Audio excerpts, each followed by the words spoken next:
Welcome to the video, everyone. Excuse my voice, it is going, but we're putting a video out. So I might look quite happy, but I've actually had some bad news over the last 7 days that one of my listings has been suspended. So I want to break it down for you guys, okay? How did this happen? And also, how can you avoid the same thing happening to you? And how did I get my listing reinstated within 24 hours? So stay tuned till the end. Please like and subscribe to the video, and I'll see you guys in the next one.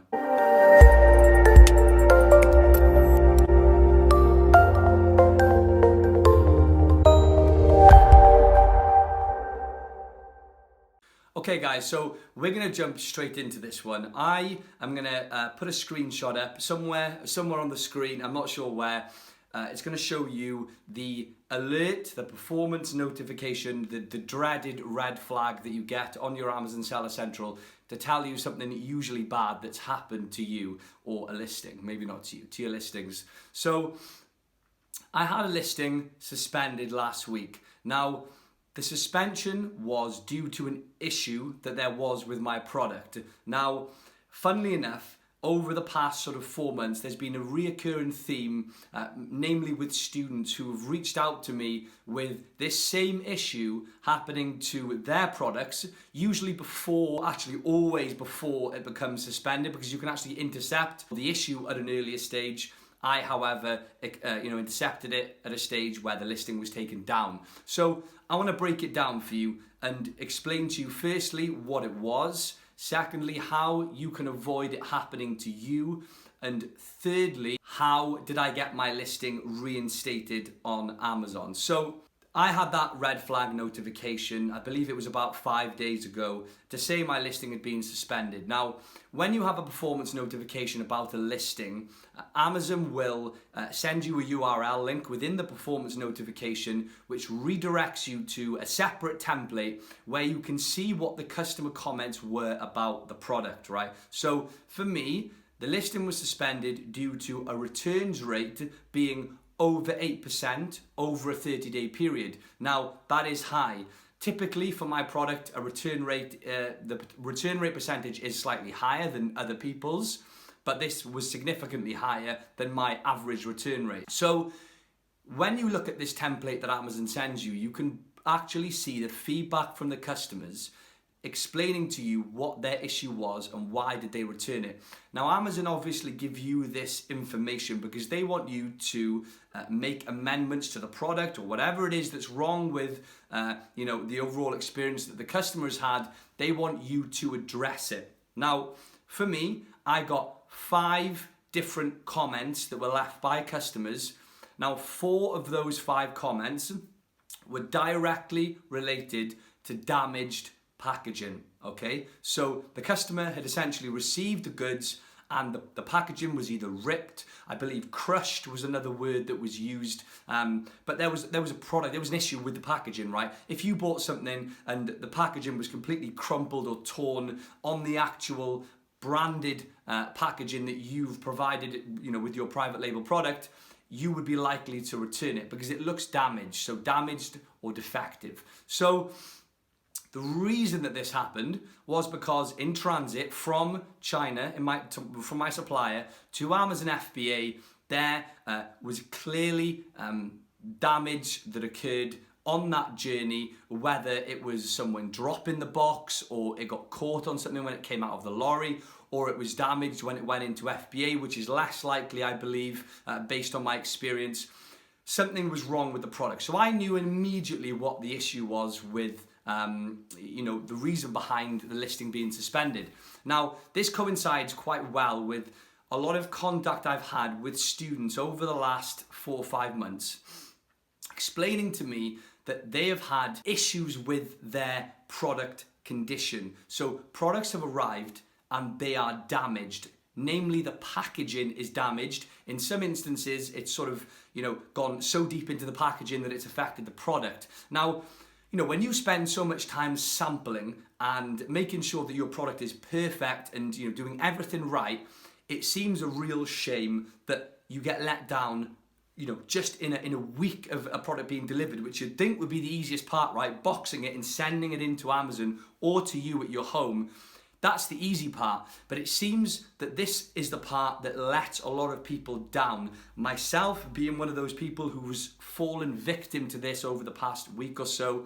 But what I want to emphasize to you guys is the importance of putting in place measures to prevent this happening. The last thing you want is to put in all of this work into your product. Everything's perfect. In it goes to Amazon. You get a high return rate and a lot of bad reviews about the packaging because they're crushed and your listing is suspended and sales are obviously affected, or whatever the outcome may be, it's going to be a negative one. So how do we avoid this? Number one, firstly, we make it very clear to the supplier before they ship that the packaging is going to be checked by yourselves when it is delivered to you in the UK, and you are going to make sure that you individually check every product to make sure all internal and external packaging is not damaged in any way. Emphasize to them the importance of this, right? Tell them to not let themselves down at this last hurdle and, send goods to you with the packaging damaged. Now, number two, you want to ask them what measures are they going to put in place to make sure that these promises are kept. Now, from my experience of what I've done with other manufacturers has been a few different things. You can have your products boxed in a certain way. So imagine the big box that's got 100 units inside it. What you can do is split those 100 units up into sets of 10, and those 10 units have their own individual size box. So the size of half the size of a shoebox, let's say. And you have 10 of these individual, quite thick boxes that contain 100 different units.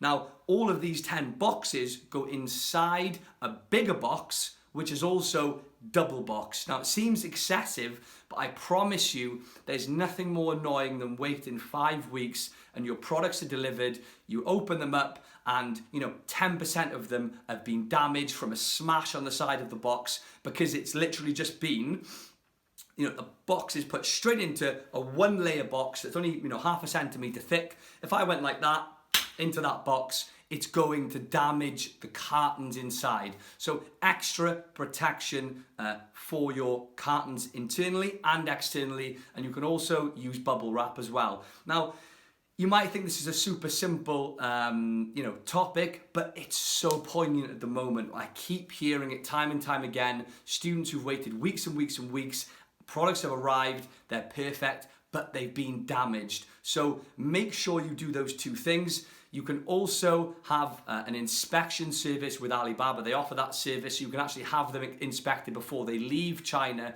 And then you could also have proof then by doing that when they arrive that it's been an issue on the delivery process that's caused the damage. But the main goal, right, is to make sure that you get them in perfect condition, because perfect condition products mean happier customers. Happier customers mean better feedback for you and more sales. So fairly easy. Well, it is. Now, how did I remediate this? So when you have a returns rate notification, a performance notification, Amazon actually allows you to address the issues that have caused the returns on that template. So I'll put another picture up somewhere on the screen again for you guys so you can see. Now, because this was a delivery related issue, my feedback was that there was damage to the product. And then underneath that, in the notes section, I had to describe how had I addressed this issue in order for it not to happen again. Now, if you address this issue, and it's the actual response suffices, then you can relist your product without contacting Amazon immediately. They do review the responses, so if you don't bother to put anything in the notes or put something in substandard, they can not accept it, or they can choose not to accept it. So make sure you put a lot of effort into your response. But that listing is now up and active, and it was within 24 hours. Measures have been put in place with the supplier. They already were, but now I've put some more measures in place to make sure that they do not make the same mistake again. Well, I hope you guys found that one useful. Make sure you put that effort in at the last stage of this process. to make sure that you're not disappointed when those products arrive in FBA or at your home. So I hope you found it useful, guys, and I will see you in the next one.